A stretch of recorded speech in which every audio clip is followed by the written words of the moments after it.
आज हम एक बहुत ही दिलचस्प विचार की गहराई में उतरने वाले हैं। ये विचार नेपोलियन हिल की सोच पर आधारित एक यूट्यूब वीडियो से लिया गया है और ये खुद को पूरी तरह से बदलने का एक रास्ता दिखाता है। लेकिन स्रोत इसे खुद को बदलने का सबसे खतरनाक तरीका भी कहता है। बिल्कुल। और ये जो खतरनाक शब्द है वो यहाँ डराने के लिए नहीं है, बल्कि ये इस प्रक्रिया की गंभीरता को बताने के लिए है। ये कोई छोटा मोटा बदलाव नहीं है, ये एक पूरी काया पलट की बात हो रही है। हाँ, स्रोत तो ये भी दावा करता है कि एंड्रयू कार्नेगी और हेनरी फोर्ड जैसे लोगों ने भी अपनी जिंदगी में कम से कम एक बार खुद को दुनिया की नजरों से गायब किया था। अब ये गायब हो जाना सुनने में थोड़ा फिल्मी लगता है। इसका असली मतलब क्या है? और यहीं पर इस विचार की असली गहराई है। स्रोत साफ कहता है कि इसका मतलब कोई घर-बार छोड़कर किसी पहाड़ पर चले जाना नहीं है। अच्छा। नहीं, ये एक मानसिक और सामाजिक गायब होना है। मतलब अपनी पुरानी आदतें, अपनी पुरानी सोच। और शायद पुराने लोग भी। बिल्कुल, पुराने लोग, पुराने तौर तरीके, उन सब से एक दूरी बना लेना जो आपको आगे बढ़ने से रोकते हैं। ये एक तरह से कह सकते हैं एक मनोवैज्ञानिक और सामाजिक पुनर्जन्म है। इसी से जुड़ी एक स्रोत में एक बहुत ही चौंकाने वाली बात कही गई है। वो ये कि दुनिया में सबसे बड़ा खतरा आपके अपने लोग हैं। चलिए इसी बात को थोड़ा समझते हैं। क्या इसका मतलब ये है कि हमारे दोस्त और परिवार हमारे दुश्मन हैं? नहीं नहीं, दुश्मन नहीं, लेकिन वो अनजाने में आपकी तरक्की के रास्ते में सबसे बड़ी रुकावट बन सकते हैं। स्रोत का तर्क ये है कि जब आप बदलना शुरू करते हैं तो आपकी तरक्की आपके अपनों को उन्हें उनकी अपनी नाकामियों और ठहरी हुई जिंदगी की याद दिलाती है और ये उन्हें असहज करता है। ये एक बहुत गहरी मनोवैज्ञानिक बात है। तो क्या ये सिर्फ इंसानी फितरत है कि हम बदलाव से घबराते हैं, खासकर जब वो हमारे किसी करीबी में हो रहा हो? ये जलन से ज्यादा है, एक तरह का बचाव का तरीका है। देखिए, जब आप बदलते हैं तो उनके बनाए हुए आरामदेह दायरे का संतुलन बिगड़ जाता है। वे आपको उस पुराने रूप में देखने के आदी हैं जिसे वो जानते हैं और समझते हैं। अच्छा। आपका नया रूप उनके लिए एक चुनौती जैसा है। ओके। तो वो जाने अनजाने में आपको नीचे खींचने की कोशिश करते हैं, आपके सपनों का मजाक उड़ाकर या ये कहकर के अरे तुम क्यों बदल रहे हो, तुम तो पहले ही ठीक थे। ये उनकी अपनी यथास्थिति को बचाने की एक कोशिश है। मतलब यही कि वे आपको नहीं बल्कि अपने आराम को बचाने की कोशिश कर रहे हैं। तो अगर किसी को इस रास्ते पर चला है तो ये प्रक्रिया काम कैसे करती है? स्रोत कहता है कि शुरुआत मानसिक रूप से गायब होने से होती है। हाँ, सब कुछ दिमाग में ही शुरू होता है। इसके दो मुख्य स्तंभ हैं। पहला है अपने दिमाग की रक्षा करना। स्रोत दिमाग की तुलना एक बगीचे से करता है। अगर आप उसमें जंगली घास फूस मतलब नकारात्मक विचार आने देंगे तो अच्छे फूल कभी नहीं खिलेंगे। और आज की दुनिया में तो ये और भी मुश्किल है। हर तरफ से नकारात्मक खबरें, सोशल मीडिया, इनसे बचना तो लगभग नामुमकिन लगता है। नामुमकिन नहीं, लेकिन सचेत प्रयास की जरूरत है। मतलब जानबूझकर नकारात्मक समाचार चैनलों से दूर रहना, उन लोगों को सोशल मीडिया पर अनफॉलो करना जो हमेशा शिकायत करते हैं, और इसके बजाय हर दिन अपने लक्ष्यों के बारे में सोचना, उन्हें पढ़ना और खुद से सकारात्मक बातें करना, जैसे कि मैं यह कर सकता हूँ। ठीक है, तो अपने दिमाग को बाहरी नकारात्मकता से बचाना पहला कदम है। ये एक तरह से अपने किले की दीवारों को मजबूत करने जैसा हुआ। लेकिन स्रोत सिर्फ बचाव की बात नहीं करता, वो एक सक्रिय कदम उठाने की भी बात करता है ना? बिल्कुल। और यहीं पर दूसरा स्तंभ आता है खामोशी की शक्ति। स्रोत की सबसे बड़ी चेतावनियों में से एक ये है कि जब आप बदलने का फैसला करें तो इसका ढिंडोरा न पीटें, किसी को न बताएं। ये तो हमारी फितरत के बिल्कुल खिलाफ है। हम तो कोई नया काम शुरू करते हैं तो सबसे पहले सबको बताते हैं। और स्रोत के अनुसार यही सबसे बड़ी गलती है। जैसे ही आप लोगों को बताते हैं, आप उन्हें अपनी योजनाओं पर अपनी राय देने का न्योता दे देते हैं, और जैसा हमने पहले बात की, वे आपको हतोत्साहित करना शुरू कर देंगे। ये तुमसे नहीं होगा, ये तो बहुत मुश्किल है। तो बस चुपचाप काम करते रहें। हाँ, अपने काम को बोलने दें। स्रोत एक बहुत दमदार उदाहरण देता है। शेर जंगल में ये ऐलान नहीं करता कि वो शिकार करने जा रहा है, वो बस शिकार कर लेता है।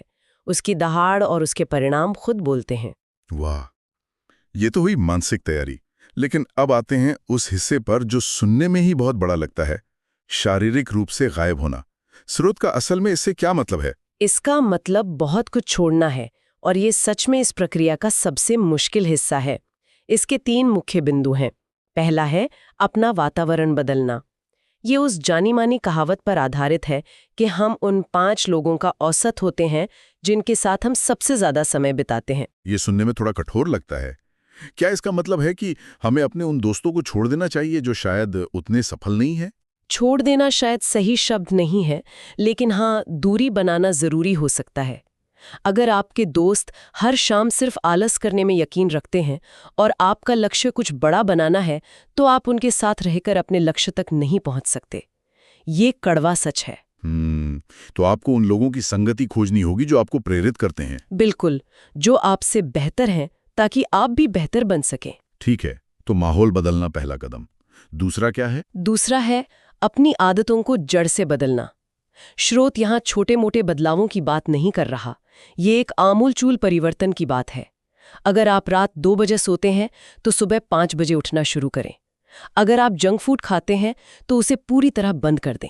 मतलब आज से ही उस इंसान की तरह जीना शुरू कर दें जो आप भविष्य में बनना चाहते हैं। ये तो अपनी पूरी पहचान को ही चुनौती देने जैसा है। हाँ। और तीसरा बिंदु, जिसे स्रोत सबसे कठिन कहता है, वो है अकेले रहना सीखना।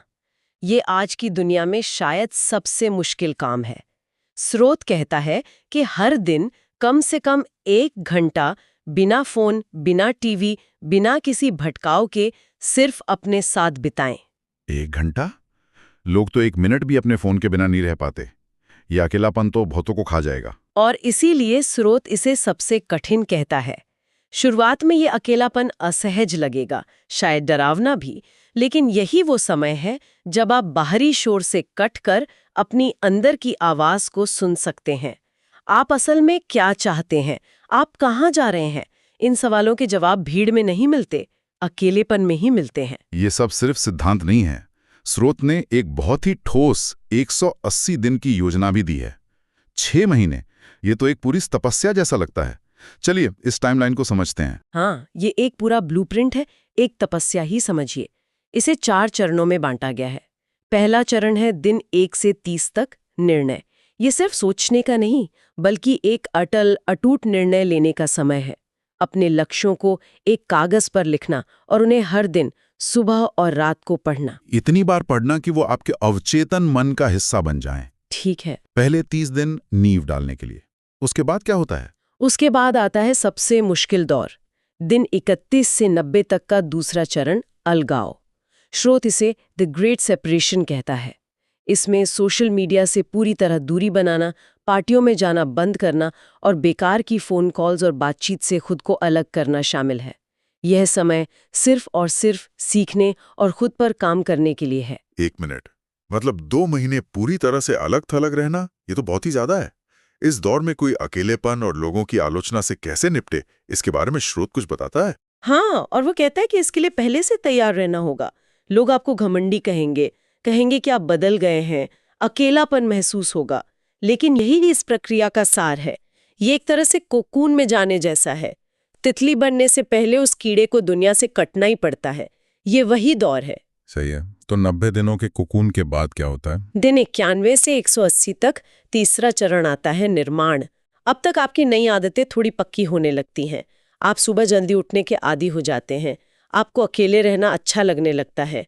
इस चरण में छोटे छोटे परिणाम दिखने शुरू होते हैं। अच्छा, तो कुछ प्रोग्रेस दिखती है। हाँ, लेकिन स्रोत यहाँ एक और चेतावनी देता है। चेतावनी ये है कि ज्यादातर लोग यहीं पर हार मान लेते हैं, क्योंकि उन्हें छोटे परिणाम तो मिलते हैं, लेकिन वे रातों रात बड़ी सफलता चाहते हैं। जब वो नहीं मिलती तो वो पुरानी आदतों में लौट जाते हैं, जबकि ये चरण धैर्य और निरंतरता की परीक्षा लेता है। और फिर 180 दिन बाद क्या होता है? परिवर्तन पूरा होता है। चौथा चरण है दिन 181 और उसके बाद उद्भव, मतलब बाहर निकलना। जब व्यक्ति पीछे मुड़कर देखता है तो उसे यकीन नहीं होता कि 6 महीने पहले वो कोई और ही इंसान था। अब जब वो दुनिया के सामने आता है तो लोग हैरान रह जाते हैं। वे उसकी सफलता का राज पूछना चाहते हैं, पर उसे बताने की जरूरत नहीं है। वो कोकून से तितली बनकर निकल चुका है। ये रास्ता वाकई आसान नहीं लगता। जाहिर है इसमें बहुत सी मुश्किलें आती होंगी। स्रोत इन बाधाओं के बारे में क्या कहता है? बिल्कुल, और इन बाधाओं का समझना बहुत जरूरी है। पहली और सबसे बड़ी बाधा है अकेलापन। पुराने दोस्त छूट जाएंगे, हो सकता है परिवार भी आपको न समझे। लेकिन स्रोत कहता है कि इसी अकेलेपन को अपनी सबसे बड़ी ताकत बनाना है। और दूसरी बाधा, क्या वो भी इतनी ही भावनात्मक है? दूसरी बाधा बाहरी नहीं बल्कि भीतरी है। वो है संदेह। खुद का दिमाग ही आपको धोखा देने की कोशिश करेगा। एक आवाज अंदर से कहेगी, तुम ये नहीं कर सकते, ये सब बेकार है, वापस चलो। वो आराम वाली जिंदगी में। हाँ, स्रोत कहता है कि ये आपके पुराने आप की आवाज है जो अपनी सत्ता खत्म होते देख घबरा रहा है। इस आवाज को पहचानना और इसे नजरअंदाज करना सीखना होगा। और तीसरी बाधा मुझे लगता है ये बाहरी दुनिया से जुड़ी होगी। सही अंदाजा है। तीसरी बाधा है प्रलोभन। पुरानी आदतें और पुराने लोग आपको वापस अपनी ओर खींचने की पूरी कोशिश करेंगे। अचानक से किसी पुराने दोस्त का फोन आएगा पार्टी के लिए। ऐसे में स्रोत एक सरल सवाल पूछने की सलाह देता है, क्या ये काम मुझे उस व्यक्ति के करीब ले जाएगा जो मैं बनना चाहता हूं? अगर जवाब नहीं है तो ना कहना सीखना होगा। तो इन बाधाओं, अकेलेपन, संदेह और प्रलोभन से लड़ने के लिए स्रोत ने कुछ औजार भी दिए होंगे। हाँ, ये बहुत ही शक्तिशाली और व्यावहारिक तकनीकें हैं। पहली है हर दिन लिखना। अपने लक्ष्य, अपनी योजनाएं, अपने विचार। जब आप किसी चीज को लिखते हैं तो वो सिर्फ एक ख्याल नहीं रह जाता, वो एक ठोस रूप ले लेता है। यह आपके अवचेतन मन को प्रोग्राम करने जैसा है।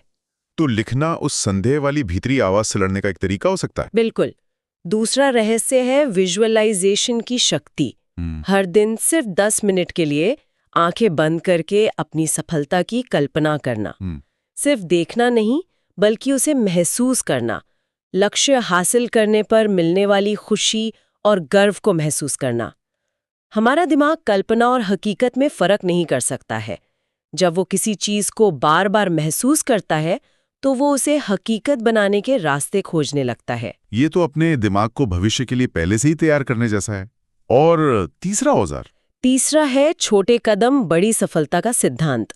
रातों रात सब कुछ बदलने की कोशिश करने के बजाय हर दिन सिर्फ 1% बेहतर बनने पर ध्यान केंद्रित करना।